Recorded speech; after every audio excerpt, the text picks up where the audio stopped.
Hello, assalamu alaikum. Mr. Jain share করবো how to change shape size in PowerPoint Bangla. অর্থাৎ আজকে আমি তোমার শেয়ার করবো কি আমরা PowerPoint এর মধ্যে শেপ সাইজ চেঞ্জ করতে পারি। তো কাজটা করার জন্য এটা আমি ইমেজ করি, করার পরে তো প্রথমে আমরা এখান থেকে একটা শেপ দিয়ে দেখি। তো এই যে আমার একটা শেপস আছে, এই শেপসটা তো আমরা সিলেক্ট করার পর এখান থেকে কিন্তু আমরা শেপসটা এই যে এভাবে টেনে টেনে এই যে বড় ছোট করতে পারি। এভাবে কিন্তু আমরা এই কোনো শেপসের হাইট উইথ একসাথে বড় ছোট করতে পারি। এটা আমি দেখলাম কি কাজ করে।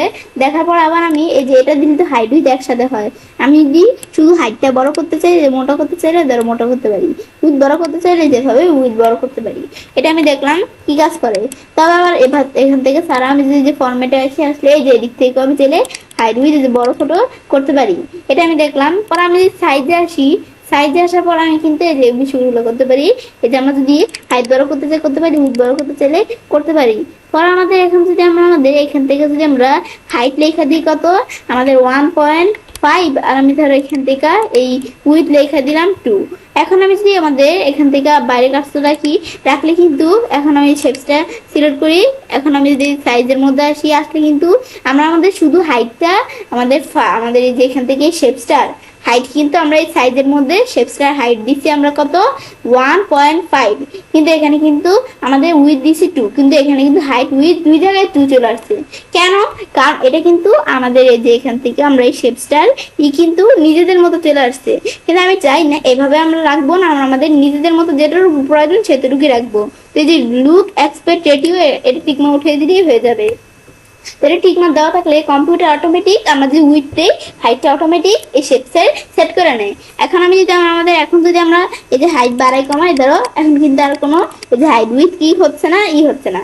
এখন আমরা এটা দেখলাম কি কাজ করে। এখন এভাবে আমরা দেখলাম।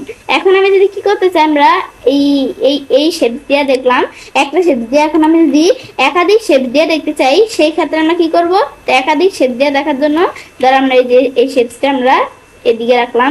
দেখার পর আমরা একাধিক শেপ দিয়ে দেখার জন্য আমরা এখানে কয়েকটা শেপস আছে ওগুলো দিয়ে দেখবো। এখন আমি আমাদের কন্ট্রোল প্রেস করে একাধিক শেপ দিয়ে দেখার জন্য কি করব, আমাদের এই কন্ট্রোল প্রেস করা থাকা অবস্থায় আমরা আমাদের এখান থেকে বাকি শেপসগুলো কি করব, সিলেক্ট করব। এই যে আমি তোমাদের বিষয়টা একটু দেখাই। এদের আমাদের শেপগুলো আছে, এখানে একটা সিলেক্ট করা আছে, কন্ট্রোল প্রেস ধরে রেখে বাকিগুলো সিলেক্ট করলাম। করার পরে এখন একসাথে করার জন্য আমি যদি গ্রুপে আসলে গ্রুপ করলে গ্রুপ হয়ে গেল। এখন একসাথে আমরা নড়াচড়া করাতে পারি, একসাথে সাইজ বড় ছোট করতে পারি। যে এখানে এসে আমরা যদি একসাথে বড় ছোট করতে চাই করতে পারি। পর আমরা আমাদের যদি এই যে এখান থেকেও বাড়াইতে কমাইতে চাই, এখান থেকেও বাড়াইতে কমাইতে পারি, এদিক থেকেও বাড়াইতে কমাইতে পারি হাইট উইথ। এভাবে দেখলাম। আবার আমি যদি সাইজের মধ্যে আসি, হাইট উইথ ছাড়াও রোটেশন আমি যদি যেগুলো এরকম রোটেশন করতে চাই করতে পারি। এই যে আমাদের যদি স্কেল হাইট দিতে চাই দিতে পারি, আমাদের স্কেল উইথ দিতে পারি, এগুলো আমি নিজেদের মতো দিতে পারি। তারপর আমি এটা ক্লোজ করি, ব্যাস ক্লোজ করলে আবার ক্লোজ হয়ে গেল। এটা আমি দেখলাম কি কাজ করে। ব্যাস দেখার পরে তো এখন এভাবে আমি ছেলে কাজটা করতে পারি।